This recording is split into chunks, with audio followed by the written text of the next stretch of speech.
Communication. If I know anything about you as a coach, it's like the holy grail of coaching. It's probably your favorite thing to talk about. So start us off here. Yeah, I think obviously communication is really important to anything that you do, not just in like athletics, but in life. Like if you ever try to organize anything and you can't communicate and you can't talk and you don't have proper verbiage, you're really not going to go anywhere. You can just look at it from like driving a car. Like if me and you were in a car and we were trying to get somewhere and you had the directions and you didn't tell them to me, I'm not going to get there. Or if I'm getting ready to go up to a light and all of a sudden we have to go right and you say left, I'm going to go the wrong way, right? So if we don't have proper communication, we don't have proper verbiage, we're not going to be able to get to our final destination. And there's nothing different with that when it comes to real life than when it also comes to the game of basketball or any athletic activity. Okay, so with communication, obviously it's important to organize what you're saying. So let's go in right away. Like as a team, you got to have clear verbiage. Everybody has to be on the same page. How do you come in, either if it's day one or if you're implementing a new system, like you got to come in and say to your guys, hey, this means this, that means that. Talk about implementing like a language, like a team language. So ironically enough, one of the people who really taught me that communication was important was the former head coach of the Chicago Bulls, Jim Boylan. Sure. And when he came to Michigan State, the first thing that we did was we revamped our playbook. So we had probably 80 plays, but they didn't necessarily all line up. And one word didn't mean the same thing in every play. So think about it kind of like football. So what we did is we went through and we made basically a terminology sheet, like common language. So if we said ice, that meant slip. We could put that in any play. And if it said ice, everyone on the court knew that it meant slip. Sure. So in turn, we didn't have to ever call timeouts. I mean, we did. But we could use our language or our verbiage in the middle of a game instead of calling a timeout to get an action that we wanted. And really where it starts more than anything is I don't necessarily think it starts with your players. It starts with your staff. So like when you get a job or you're organizing your program, if everyone in the program doesn't know how to talk, it's not going to work, you know? So like everyone has to have the same language, and that just starts really with the Bible. Like you just come up with terms, whether it's for actions, whether it's for where you're going to be at on the court, whether it's for just ways to motivate, you know? Like there's different things that you can come up for your own team that just motivates them. So when you say it, your guys know that that's coming from a certain drill. Yeah, I mean, one of the big things we had at DePaul was we had like our terminology Bible. So we'll include that in the link here. It's just like a worksheet for coaches. You can put like actions is a big one, and then the one that I always find is like talking on defense. So like if you say help when you're in the gap, or if you say gap when you're in the gap, whatever it is, it's just something that you can fill out and like distribute to your players, so everybody's on the same page. And to go along with that, it's not just like activity without achievement, right? If I have ball, I don't need to say ball, ball, ball, ball, ball, ball, Sure, ball, ball, sure, and be sure. dumb. I just got to go, I got ball. Well, and it's a conversation. Like that's what we talk to our guys a lot at the Breakfast Club here. You're not just saying one word. It's a full-on conversation like you and I are having throughout the entire possession, like giving directions. Right? You don't just want to say, like when a right-hand turn's coming up, if I'm driving and I'm right there at the turn, you just say right.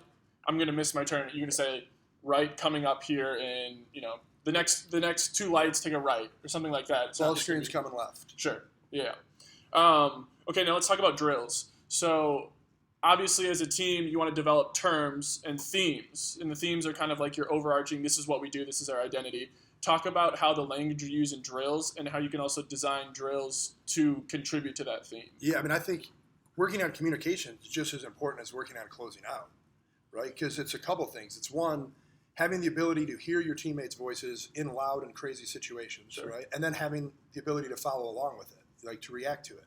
So I think any drill that you do, you have to have common terminology. It could be something as simple as 2-on-2 jump to the ball, right? Where I got ball, I got gap, or I got help, whatever you want to call it. But you got to constantly drill that. The other thing that I think is really important, and again, this is something I got from Michigan State and try to implement every place that I was ever at, is you have to have a chaotic gym. And I know a lot of people now are going to like music and stuff during practice, things of that nature, but it's like your manager's always yelling and talking. Like guys that are out, like when a shot goes up, everyone in the gym should yell rebound, or they should yell shot, whatever your terminology is going to be. So then when you get in the game, the same thing's happening and you're going to respond the same way. Well, it also gives people something to do on every single possession. Ownership. Yeah, totally. You were notorious for getting on managers. Like if we had a practice and the gym was low, the energy was low, it might have been the player's fault, but you would start yelling at the managers. So they would start talking. The whole gym would come up, and then at the end, ownership is the exact word. They're like, I have a job. Like, I can't just stand here and wipe sweat. Like, I have to talk. I have to give these guys energy. Yeah. And same thing with assistant coaches. Everyone has to be held accountable to bring energy. Sure. All right, let's talk about. You had a really good analogy. We were talking about this the other day. You were talking about languages. So your team language is specific to your team, but it's going to be a little bit. It's going to have like a different dialect. So you have to be on the same page. You compare it to speaking English in the United States as opposed to Canada. So in the United States, there's different slang words. In Canada, they have a different accent, different slang.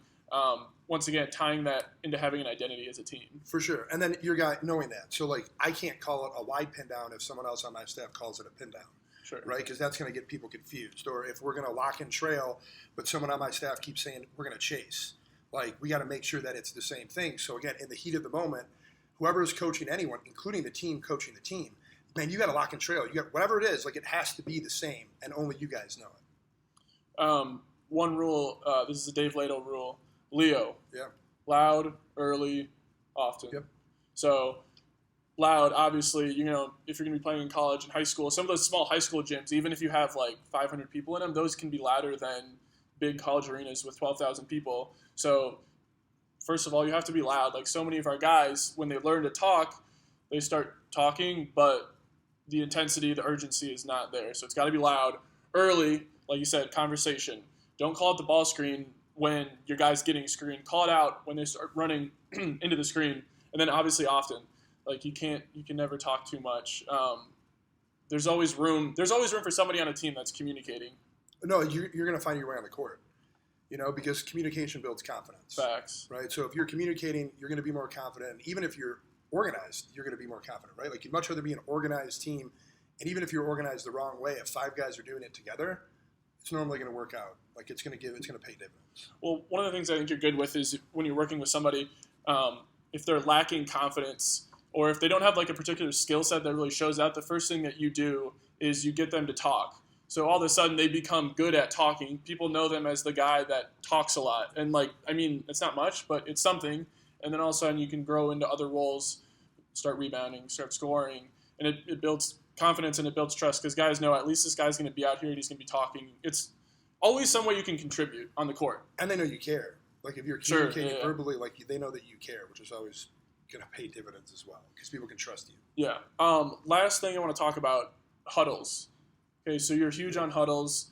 I don't think people do it enough. Well, let's tie in 2 things: Huddles, and then the importance of like practicing that huddle. So practicing your communication. Let's do Huddles first. Talk about that. So I think huddling up, obviously, every dead ball just to get organized. Mm-hmm. Clearly, something probably happened, you know, either positive or negative that you can reflect on in that huddle. Like if you just got scored on and it was a foul, you can communicate about why that happened and what should have been done, what adjustments should have been made. Coach Hawkins at Western Michigan was big on that, and he really taught that well. It's almost like football, right? Like between every play in football, they huddle up, they communicate. You know, mind you, they're calling it play, but it's normally because they just witnessed something happen that they can take advantage of. So getting into huddle is really important. When it comes to you as a coach and it's a timeout, one of the I forget who did this. Oh, it was Chris Mack at Xavier. We always had it where our point guard was in the middle, our 2 was on the right, our 3 was on the left, our 4 was on the left, our 5 was on the right. So literally in front of him, when he's drawing up a play, he would know who's 1, 2, 3, 4, 5. And that also went to our numbered break and just organization. But guys knew where they were at. And then if you were another point guard, you stood behind the point. Right? If you were a 2, you stood behind the 2, 3. But so again, it goes like 2 layers deep. Yeah, and then you have the ability now to know what that guy is going to do, which gives you something to talk to him about. And that's when communication kind of kicks in. Okay, so last thing, communicating as a skill. You talk about everybody has a role, getting ownership. But when you're in drills and you have a team that doesn't talk, you have to work on communication. You have to stress it like it's working on a jump shot or working on like running your sets. So what are the best ways that you found to really push a culture of communication in practice, in games, even off the court too? I think you just have to listen for it, and you have to hear what people are saying. So, like, as an assistant coach, that was one of my big things. Is, I was always coaching on the fly, and I was always talking, but I also had the ability to hear what guys were saying to one another. And you heard me say it all the time, it's quiet in here. Yeah. You know, so one of the best things you could do is you can just stop talking, like as a coach, and just listen. You know, like, because the gym will be, a lot of times it'll be extremely quiet. You know what I'm saying? So giving them the ownership and letting them understand that their voice matters because, again, as Coach Izzo used to say all the time, a player-coach team is way better than a coach-coach team. Facts. So, like, by giving them the ability to communicate, telling them what to say, and then holding them accountable to saying it, well, now they're coaching the team, and that makes it a lot easier. The other thing that we really didn't talk about, and I should have earlier, was touching people for attention. Yeah. That really goes into communication as well too. Like Steve Nash was big on it. Like he was always giving people fives, smacking them on the butt. Like, and they huddle up. Like Villanova's great at it. Like when they get in a huddle, everyone's locked in. Like you can't look in there. Like you cannot penetrate their huddle. And like I think that also goes to why they're so connected on the court. It's like they're always connected. Anytime there's a dead ball and there's 5 of them, or anytime it's a timeout and it's the whole team, those dudes are extremely locked in, and that's really important as well. Right on. Well, communication is one of my favorite topics. It's probably the thing that I'm best at. It got me playing a lot in college. Like I said earlier, we're going to have in the description, we're going to have that term sheet. So fill it out. It's a Bible. Yep. It's a Bible. Fill it out. Get you guys on the same page, memorize it, and that'll be your Bible. You can refer back to it all year. Something that kind of like your North Star guiding you in communication.